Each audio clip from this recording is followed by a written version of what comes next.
علامه طنطاوي دلته یوه خبر کړی دی، وایي زه وایم چې اوس زمانه کې په علوم عصریو کې کتاب جوړول د لمانځه له مسایلو نه د کتاب ډېر ثواب دی. مانځه مسایلو کې کتاب جوړ کې ښه ده، که په علوم عصري د قرآن په علومو کې دی وایي په دې وایي بیا ما ته وویلې چې دا ته څه وایې، دا څه اپلاتې دې شروع کړي او چا وایي راته وویلې. ما ورته ویلې زه به درته ووایم، ما خبرې ته غوږ ونیسه. ما ورته ویلې چې کله مسلمانان په اندلس کې ول، کله چې مسلمانان په اندلس کې ول،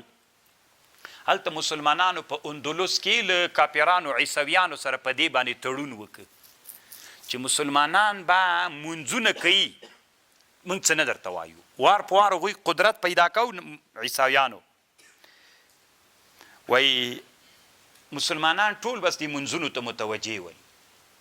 ټول منځونه یې کول، دین ته ټول متوجه ول، علم ته طالبانو هېڅ کار ونه کړ. وی الله عز وجل داسې وخت راوسته چې نصرانیان په اندلس کې دومره غالب سول، وی مسلمانانو ته عزتي ویلې چې نور به نه مونځ کوئ او نه به معامله هم چې وکړه، جمعه مو چې وکړه، د دې جنابت غسل به هم نه کوئ، که در باندې خبر سو ستونی به هم در باندې وشکو. مسلمانان یې داسې حالت ته راوستل، مسلمانانو ټول چاته متوجه سوي ول. او طالبانو مونځ چې په څه شي قوت پیدا کوي هغه څوک ده؟ علوم دي. کله چې اسلامي امت اوس ګوره چې په هغه کې مسلمانان سته،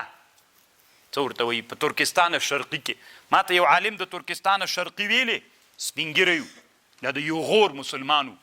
یو عالم ما ته ویلې، وایي ما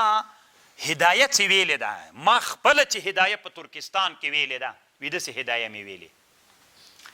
وایي د شپې به 12 بجې چې سولې دي، که هدایې به مې پاڼه راوشکوله، استاز ته به ورغلم د شپې 12 بجې پټ، څه طالبان به ورغلو درس به م تېر نه ویلې، موږ د چینیانو نه داسې د استعمار لاندې ولو. څه فکر کوي که دا مسلمانانو طالبانو خپل وخت کې رهبرانو دوی داسې هڅولي وای لکه نن چې چینایان دي او دوی هم علم ته هڅولي وای، په علم یې کار کړی وي، نن به د علم د سیوري لاندې جوماتونه هلته آباد ول که به نه ول آباد، او چې تا ټوله دین ته توجه وکړه طالبانو، نن دین داسې کمزوری ده چې د شپې 12 بجې به د هدایه ویلې. څه فکر کوئ طالبان؟ یو